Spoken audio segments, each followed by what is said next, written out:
ઇન્ડિયામાં સૌથી વધારે નાસ્તો ગમતો હોય ને તે સમોસા છે. કોઈ પણ તહેવાર હોય કે પ્રસંગ હોય, એક ડીશ સમોસાની તો હોય જ છે. સમોસા એક પ્રકારના તો હોતા નથી, જેવા કે આપણો દેશ ભિન્ન ભિન્ન પ્રકારના લોકોનો વસવાટ છે, તેમ પણ જુદી જુદી જાતના પ્રકારના સમોસા હોય છે, જેવા કે પટ્ટી samosa, Chinese samosa, paneer samosa, sweet corn samosa અને વેજીટેબલ સમોસા.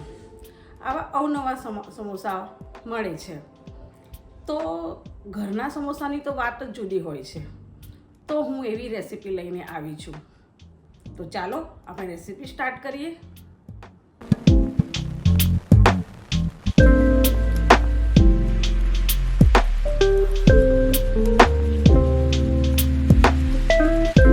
હવે આપણે મેદાનો લોટ મોટી બાઉલમાં લઈ લીધો છે. તેમાં અજમો, સ્વાદ અનુસાર મીઠું અને ઓઇલ ઉમેરીને બધું મિક્સ કરીને લોટ બાંધી લઈએ. હવે આપણો લોટ બંધાઈ ગયો છે. તમે જોઈ શકો છો સમોસા માટે કેવો લોટ હોવો જોઈએ, સોફ્ટ હોવો જોઈએ. હવે લોટને 20 મિનિટ રેસ્ટ આપી દઈશું.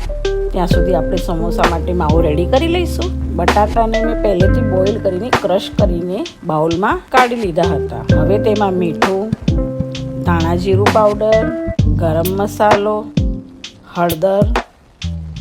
આ સ્પોન્સર વિડીયો નથી, હું સ્પાયરનના મસાલા વાપરું છું. થોડું ચાટ મસાલો ન નાખો તો પણ ચાલે. હવે એક પેન લઈશું, ગેસ ઓન કરી લઈએ.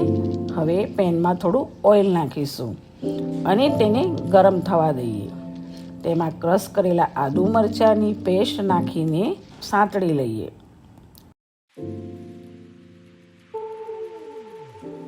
થોડું શેકાઈ ગયા છે તો હવે તેમાં મીઠું, વરિયાળી એ બધું મિક્સ કરી લઈએ. હવે બોઇલ કરેલા લીલા વટાણા નાખીશું. પહેલાંથી લીલા વટાણા 5 મિનિટ બોઇલ કરી લીધા હતા. હવે તેમાં બટાકાનો માવો ઉમેરીશું. હવે તેને બધું મિક્સ કરી લઈએ. ગેસની ફ્લેમને સ્લો રાખીને બધું મિક્સ કરીશું. સરસ માવો રેડી થઈ ગયો છે. હવે ગેસ ઓફ કરી દઈશું. હવે માવાને બીજા બાઉલમાં કાઢીને તેમાં લીલા ધાણા ઉમેરી દઈશું. હવે તેને થોડો ઠંડો થવા દઈશું. આપણો માવો સરસ તૈયાર થઈ ગયો છે ને. હવે આપણો લોટ જે રેસ્ટ કરવા મૂક્યો હતો તેમાંથી નાની પૂરી બનાવીશું. આપણે 2 પ્રકારના સમોસા બનાવીશું. બજારમાં સમોસા બનાવવાનું મોલ્ડ તો મળે જ છે, તો આપણે પહેલાં મોલ્ડથી કેવી રીતે સમોસા બને છે તે રીતે બનાવીશું. તમે જોઈ શકો છો કેવી રીતે સમોસા બની શકે છે.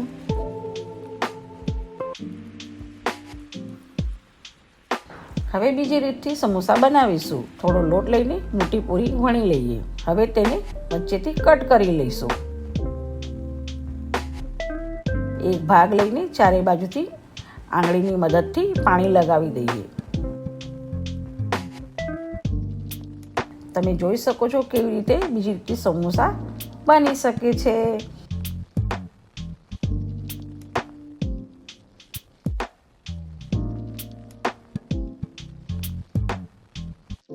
હવે તેમાં માવો નાખીને સમોસા રેડી કરી લેવાના.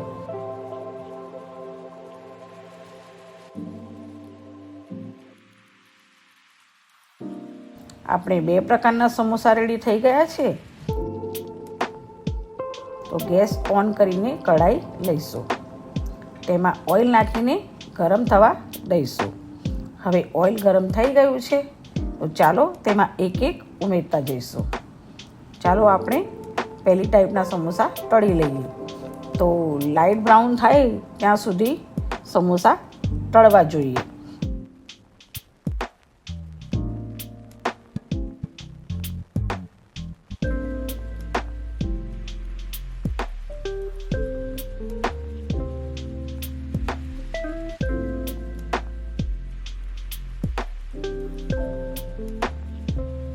તમે જોઈ શકો છો આપણા સમોસા સરસ રેડી થઈ ગયા છે. હવે એક ડીશમાં કાઢી લઈએ.